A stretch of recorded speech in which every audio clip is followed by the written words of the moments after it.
Aš labai tikiuosi, kad bus mokytoja mokama daugiau ir šiaip, kad bus geresnis gyvenimas. Nežinau, gal kokia pažangesnė, kokia, kur daugiau kompiuterių. Bus labiau gal technologijų daugiau. Būtų gerai, jeigu vietoj salų būtų lovos. Nes čia visų vaikų, manau, svajonė. Tas nuotoliniu būdu tai galimas variantas, bet dar, manau, mūsų visuomenė nėra prie to pribrendus ir dar toli gražu iki. Mokyklose nebus knygų, o bus elektroniniai kištukai tokie visokie. Ne, kur nors ten įsidegs tokį lapę ir ten viskas rodo. Norėtum, kad mokykloje būtų labai daug kompiuterių? Norėčiau. Labai. Tai švietimo projektai skirti mokymuisi visą gyvenimą ir projektai tyrėjams remti.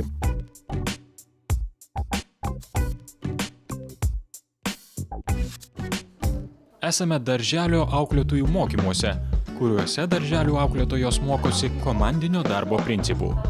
Tai va tie mokymai skatina vadovus ir taip pat tuos specialistus, kad pažinti kitą žmogų ir save pažinti. Šie mokymai tai kruopelytė Europos socialinio fondo remiamo projekto ikimokyklinio ir priešmokyklinio ugdymo plėtra.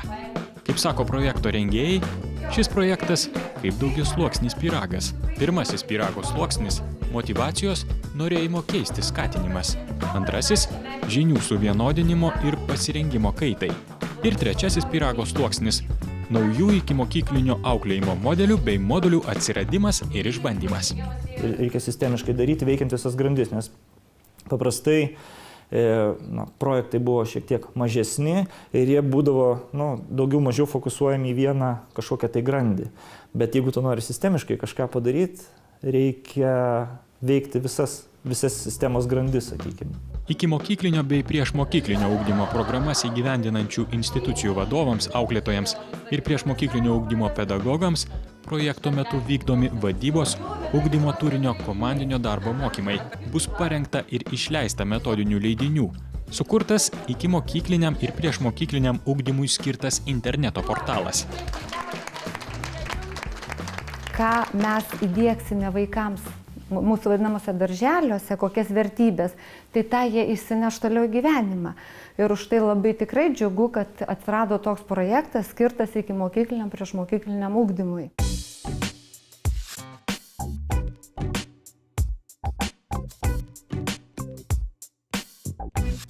Mes esame Lietuvos mokslo akademijos bibliotekoje, bendroje skaitykloje, periodikos skaitykloje, atsiprašau.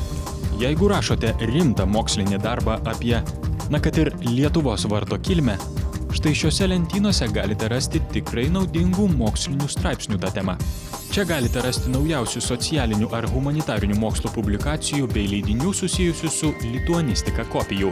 Šiandien mokslininkui jau nebūtina veržtis į biblioteką ir ten ieškoti pačiam nežinant ar ras ar neras, užtenka sėsti prie kompiuterio, įsivesti norimą autorių ar rūpimą temą ir žiūrėti, ką pasiūlys mūsų mokslinė tarptautinė duomenų bazė. Tai Europos socialinio fondo remiamas projektas Lituanistika, kuriuo kuriama tarptautinė mokslinė duomenų bazė, kurioje publikuojama humanitarinių ir socialinių mokslų publikacijos, leidiniai susiję su lituanistika. Lituanistikos bazę galima pasiekti adresu www.minfolit.lt, kur galima rasti informacijos ir vartotojams, ir ekspertams, ir apie projektą medžiagos, ir atlikti paiešką bazėje. O jeigu tikrai nežinote, kokiomis aplinkybėmis rašytiniuose šaltiniuose paminėtas Lietuvos vardas, informaciją galite rasti duomenų bazėje Lituanistika. Ir sužinoti, Lietuvos paminėjimas toks.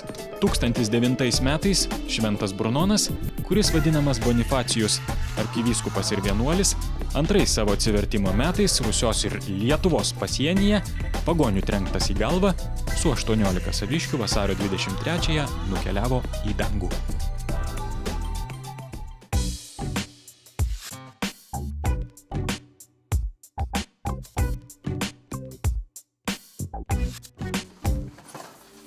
Jie jaunieji mokslininkai, kurie jau ruošiasi nakčiai. Jie stato teleskopą, kai sutems, jeigu bus tinkamas oras, stebės žvaigždes. Jie Europos socialinio fondo remiamo projekto mokinių jaunųjų tyrėjų atskleidimo ir ugdymo sistemos sukūrimas dalyviai. Lietuvoje yra tokia problema, kad potencialas jaunųjų mokslininkų nėra to didelio potencialo jaunųjų mokslininkų, dėl to yra jo pagrindinis tikslas tai išugdyti jaunosius mokslininkus Lietuvos ateičiai. Jaunieji tyrėjai ne tik, kad bendrauja su mokslininkais, mokosi, bet ir patys atlieka mokslinius stebėjimus, daro tyrimus ir pristato savo rezultatus idėjų mugėje. O mano mokslinis darbas yra apie žvaigždėdarą trikampio galaktikoje. Mano projektas yra juodųjų skylių masių kitimas kvazaruose. Vasarą mokiniai jau galėjo gyvai dirbti tyrimų institutuose, bendravo su mokslininkais ir netgi gavo nedidelės užduotis.